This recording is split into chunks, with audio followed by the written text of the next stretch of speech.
ngiqomela ngithanda khona, ngoba nawe mama wazikhethela ubaba.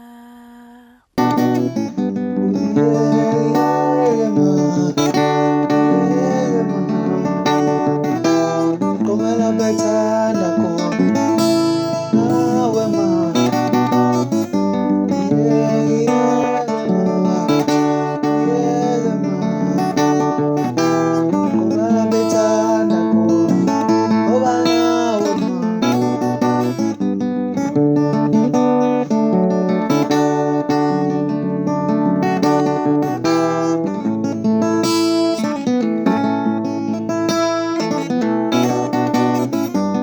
Thank you.